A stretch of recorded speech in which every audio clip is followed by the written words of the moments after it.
Ungating in 2026 can feel nearly impossible at times. You can be submitting documents over and over and over, all the right information, but still nothing. So in this video, I'm going to be giving my overall opinion and breakdown on the state of ungating in 2026 for Amazon sellers. I'm going to be going over what you should and shouldn't do depending on where you're at in your journey. So whether you're a beginner, intermediate level seller, or you're an experienced seller, I'm going to walk you through the entire process in 2026. All right, so jumping in here, the state of ungating in 2026 for Amazon sellers. First thing I want to preface before we get into this, just off of my personal experience, is we're going to go over a couple of ground rules and just stuff that's going to help you out and give you a little bit of extra tips. First thing is going to be anytime you look to submit an ungate, you should always look for the cheapest ASIN you can buy from a good supplier with good invoices. This ungating process in today's day and age is going to take a lot of trial and error. You can have the best invoice, the best supplier, it doesn't matter. It's kind of going to be up to luck of the draw, but there's going to be a few things you can do to make it better. But be prepared when doing this, because if you are not mentally aware of this, you're going to feel like you're never going to get it through when you definitely can. You just have to be persistent. And the reason we're buying the cheapest ASIN in a brand possible is for this exact reason of not knowing when things are going to be approved, meaning you do not want any amount of inventory money tied up into something that is not going to sell or isn't going to have the intention of even being sold. Okay, because let's say you keep getting denied too many times and you're just going to decide you want to move on and you never get approved. Well, then that money would have been sitting for inventory, but it's not actually sellable inventory. Or let's say you do go ahead and get approved, but it takes you a month or 2 months. Then the thing that happens is that money is now sat for 1 to 2 months. So we want to keep this initial capital investment for this project as low as humanly possible.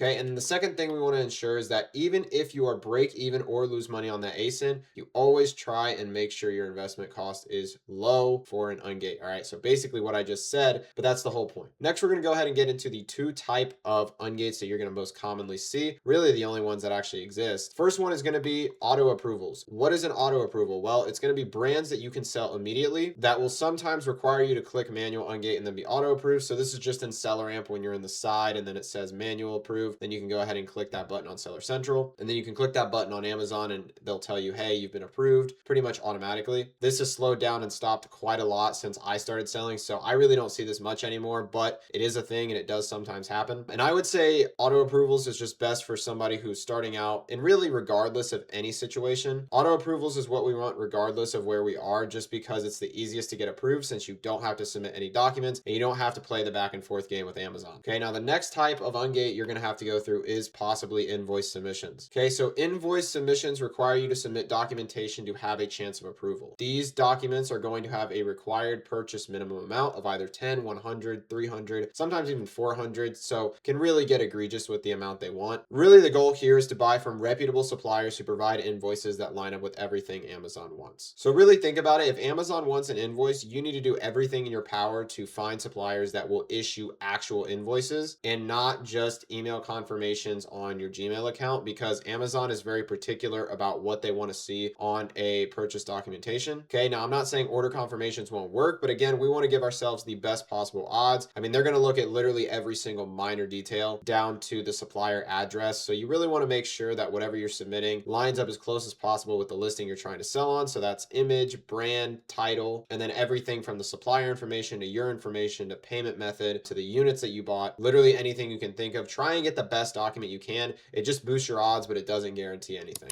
Okay, so these are the two types of approvals that you are going to have given to you. I guess not approvals, but just really the two type of situations that are going to be presented with what's going on right now in the state of ungating. So the next thing that we're going to talk about is going to be, what do you do if you are a beginner seller, an intermediate seller, or somebody who's already been selling for a while? And my personal recommendation on how to attack ungating in 2026. So we have to identify first that there are 3 levels of people, right? There's going to be the beginner guys who are just getting started, who have never sold a product before, or who have sold very little products. Then there's going to be people who are maybe selling, close to 5 figures a month or just started selling about 10K a month. Naturally, you guys will have more of an advantage because you have sales history, which is what Amazon factors in greatly when it comes to auto approval for new brands. Okay, so definitely be taking advantage of the sales history you've built up, but you likely will still have to submit ungates for bigger and bigger brands. And those may be like that forever. It just really depends on account to account because Amazon is random with the accounts they let sell. This is really an account to account basis. Amazon's pretty random with what brands they decide to let certain sellers sell. So your buddy can be selling a brand that's super big and you can be gated, and then it can be vice versa in a different scenario. So just be mindful of this.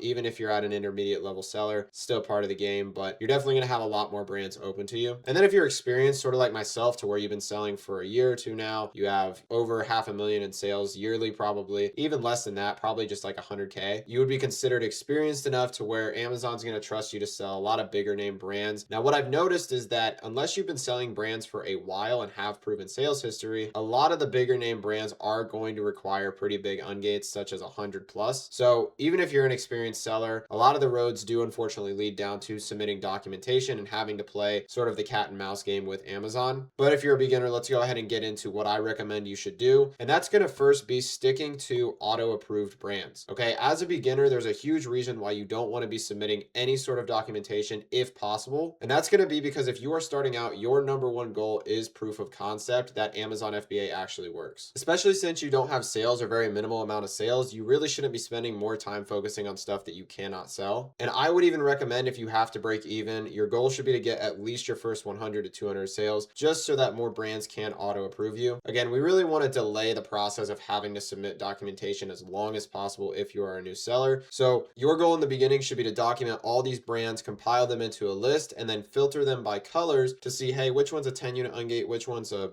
massive 100 unit ungate, or which ones can I go ahead and get started selling today. And from that, you kind of use that to base your decision making as to what you're going to focus on and really what brands are going to allow you to start buying on them. Okay, now if you're an intermediate level seller, what I would recommend is that you use a mix of auto approvals plus 10 unit ungate submissions. Reason why is because if you have cash flow and inventory moving, you can take shots on 10 unit ungates while keeping a good blend of auto approvals rolling. Okay, you're naturally going to continue to get more auto approved brands just because you are actively selling on the platform. Amazon trusts you, but also you're going to have some bigger brands that you might start to see has a smaller ungate requirement, such as 10 units. This allows you to take a lot less risk with a lot less capital and just be able to continue milking the auto ungate stuff you're already selling. 10 unit ungates won't tie up much capital and is also going to allow you to submit over and over and sort of play that cat and mouse game without sacrificing a lot of opportunity cost. And you really have to think about it. If you're able to find an item that's like a $1 to $2 buy cost, right, you're going to be able to continue to submit just with like $12 invested into that ungate. That's why I recommend, if you have a little bit of experience, if you made some sales, do not be afraid to give it a try, because some brands unfortunately will never auto approve and you will have to submit documents until you get approved. You're at the point now to where you have a foundation, and the more you sell, the better it gets over time, like I just said. And you also probably know why you would want to go for a 10 unit ungate. Likely because you've seen this brand multiple times in multiple people's storefronts. You know people are making money. You know you can make some money because you've probably found it profitably. So at this point, you feel like, well, hey, if I can get this ungated, maybe I can do an extra 5,000, 10,000 in revenue monthly. So that gives you a good reason to go ahead and start dealing with ungates. And if you're an experienced seller, this is where I would recommend you can start going for 100 unit plus ungates where absolutely necessary and opportunity presents itself. This is when you have lots of cash flow and steady income behind you, and you also know the brand you're trying to ungate has a lot of spend potential. Only here is where I'd recommend going for 100 unit plus ungates. The reason why is because these are very, very capital intensive. You do not want to waste time with these as a beginner seller. They will drain your pockets and they will probably go nowhere. I've also noticed that these ungates are particularly harder to get approved for than just a 10 unit or of course an auto approval. Amazon's really hankering down on these that require big invoice requirements. It's just a pattern that I have seen. So because of that, you really don't want to be trying to play cat and mouse with multiple hundreds of even possibly thousands of dollars on the line, because you have to think about it, right? Any 100 unit plus ungate, let's just use 100 units for example, that has a buy cost requirement of $10 a unit, you are sitting on $1,000 minimum of spend just for an ungate that you might never get. So you have to be tactical about these ungates, but if there is a brand that you can see producing a lot of results, that is when I would recommend going in and getting that and making sure that that invoice looks good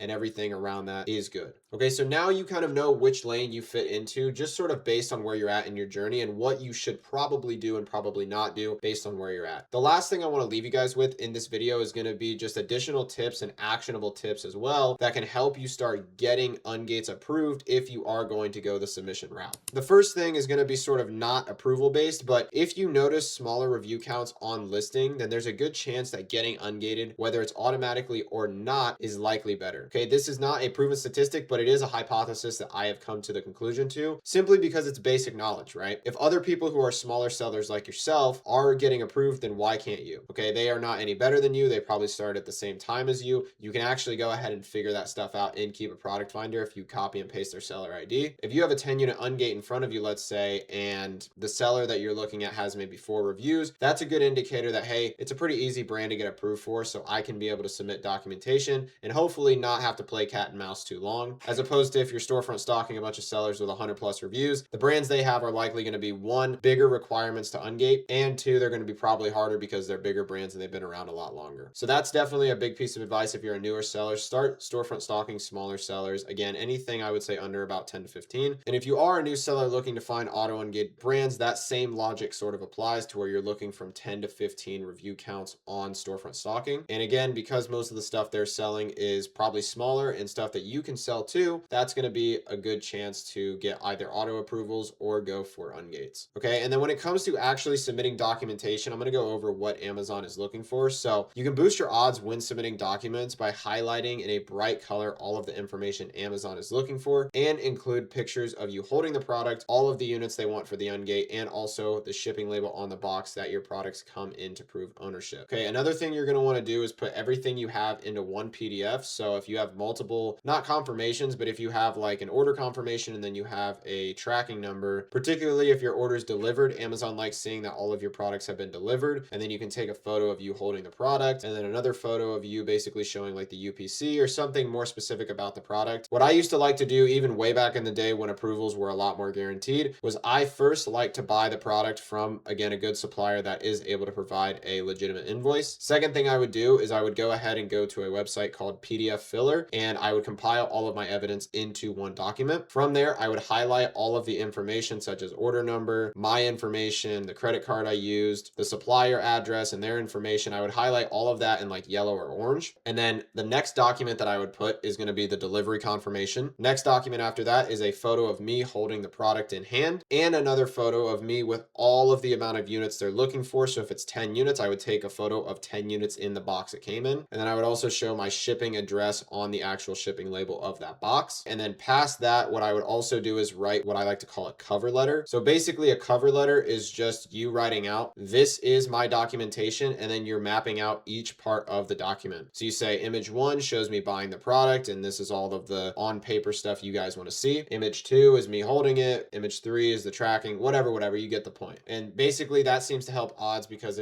what I think it does is at least lets the people know that they're going to have to read this thing in order to determine if you're going to be eligible or not. And one final thing I want to mention as well when it comes to Ungates is that when you get denied, the last thing you want to do is keep reapplying on the same submission. So you guys can see on screen here that I've been declined for a couple Ungates in the past week. So what I'm going to do is actually click refer to case log. And what this is going to do is allow me to send a handwritten message to Amazon saying you guys need to manually review this Ungate attempt. Okay, and then if you're curious what you actually need to put into the box when it asks you to send them a message, here is pretty much what it is. So this reads, I am requesting to approval to sell brand items and am submitting a purchase invoice that meets Amazon's requirements. The invoice order number is dated, which is within 180 days, and was issued by the retailer or distributor that you're buying from, who is an authorized distributor. It includes my name and address exactly as listed on my selling account. Just put your name and address. The document clearly shows the combined purchase of X amount of units. So for me, in this example, it was 100 of the title of the product sold and shipped by that same distributor.